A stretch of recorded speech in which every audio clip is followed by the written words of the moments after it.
Bonjour à tous et à l'occasion du 5e anniversaire de l'accord de Paris sur le climat et de la COP 21, dans le cadre de notre bilan, de nos efforts collectifs, je souhaiterais vous faire découvrir deux compatriotes engagés dans la lutte contre le dérèglement climatique et leur contribution concrète à la mise en œuvre de cet accord.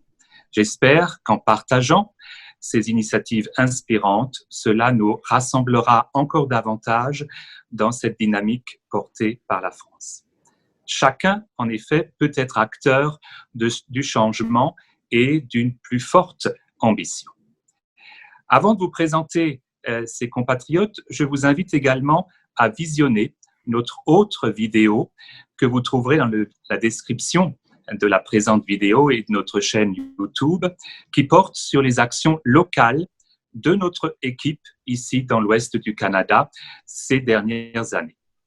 Beaucoup de choses se sont passées depuis l'adoption de cet accord historique à Paris, aussi bien au niveau national qu'au niveau international.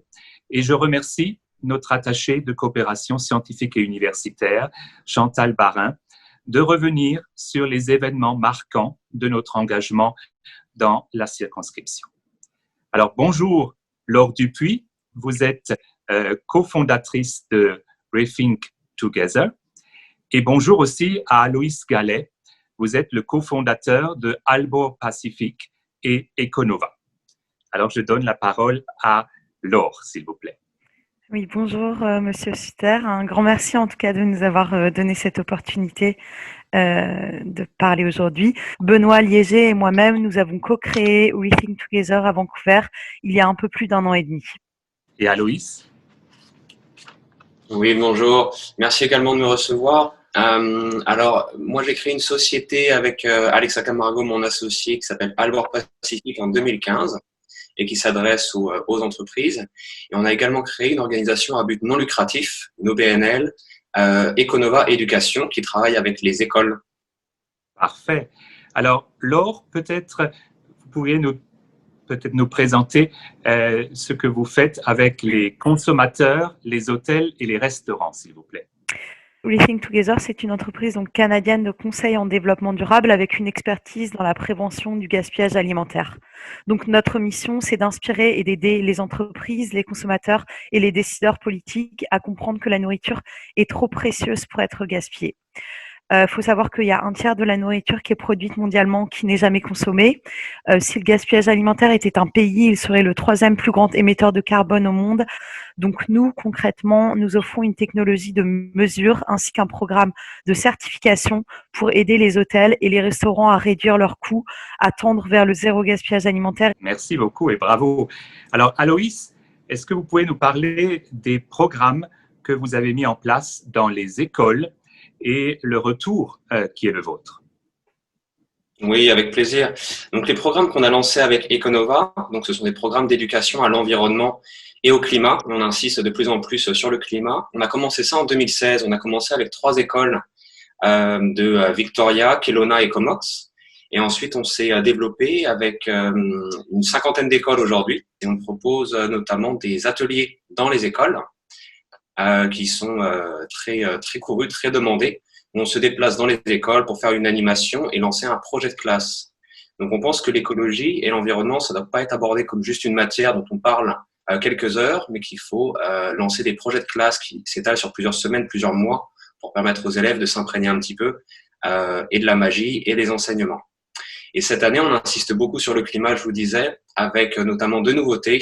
Une nouveauté, c'est on propose de former les enseignants spécifiquement sur le climat et les changements climatiques, parce qu'en fait, il y a un besoin de formation, il y a un besoin de compréhension du problème. Et on propose également un nouveau projet qui est un concours de rap scientifique climatique. Donc, on a des ambassadeurs avec nous, des rappeurs professionnels et des éditeurs de musique qui vont nous accompagner. Et donc, ça s'adresse aux élèves de la 7e à la 12e année. Et donc, le but, c'est de motiver les élèves à vraiment s'intéresser au dossier du climat et de travailler comme s'il y avait un examen, en essayant de composer un texte qui soit scientifiquement juste et puis de le chanter, le slammer ou le rapper. Merci beaucoup, voilà, qui est très, très utile pour toute la société. Alors, peut-être en quoi l'engagement de la France est-il porteur et complémentaire de votre action sur le terrain? Laure, qu'est-ce que vous en pensez? Alors nous, je vais prendre notre exemple, la certification de Plaid on Food Waste donc que nous proposons pour les hôtels et les restaurants. Elle a été développée par Benjamin Le Philibert qui est un Français et un de nos partenaires et elle a déjà fait ses preuves auprès de nombreux restaurants qui sont certifiés partout dans le monde, dont plusieurs hôtels du groupe Marriott. Donc c'est vraiment tout un accompagnement qui permet aux hôtels, aux restaurants de réduire le gaspillage alimentaire et dans ce sens-là, donc de réduire leur impact sur le changement climatique. Merci. Et Aloïs, de votre point de vue? De mon point de vue, la France, du coup, bénéficie d'une espèce d'aura par rapport à l'action climatique. Et il y a beaucoup d'initiatives qui se lancent du côté de la société civile, plus que du côté des institutions d'ailleurs, mais la société civile qui fait beaucoup d'organisations, d'événements, de pédagogie scientifique, de pédagogie pragmatique pour tenir les engagements sur le climat. Et donc, on travaille d'ailleurs avec la Fresque du climat, qui est une organisation qui fait de la pédagogie pour tout le monde, hein, pour les adultes, pour les professionnels, puis également pour les enfants, c'est déclinable avec les écoles. Et ce sont des exercices qui sont très efficaces et qui sont, à ma connaissance, uniques au monde. Donc, il y a une espèce de French touch par rapport au climat et je pense que l'accord de Paris et l'organisation par la France n'est pas pour rien. Vous avez tout à fait raison. La contribution de la société civile est absolument fondamentale dans la mise en œuvre de l'accord de Paris. Alors, quels conseils donneriez-vous à tous ceux qui ont, y compris naturellement nos compatriotes, qui souhaitent agir davantage pour l'environnement? Laure, qu'est-ce que vous en pensez? Nous, on encourage vraiment, on explique aussi que l'impact environnemental des déchets alimentaires, il est gigantesque. Ça représente 8% de toutes les émissions mondiales de gaz à effet de serre. Donc, c'est aussi beaucoup d'argent jeté à la poubelle pour les familles, pour les citoyens. Au Canada, c'est 1 700 $ par an et par ménage qui sont dépensés, on va dire jetés directement. Donc, nous, on pense que chacun peut faire la différence, que ce soit les citoyens, les entreprises, les gouvernements. Et on encourage déjà dans un premier temps à mesurer pour mieux comprendre, que ce soit en tant que consommateur ou professionnel de la restauration. On ne peut pas agir si l'on ne comprend pas ce que l'on gaspille et ce que ça représente. Donc, posez-vous les 4 questions suivantes. Quels aliments sont gaspillés?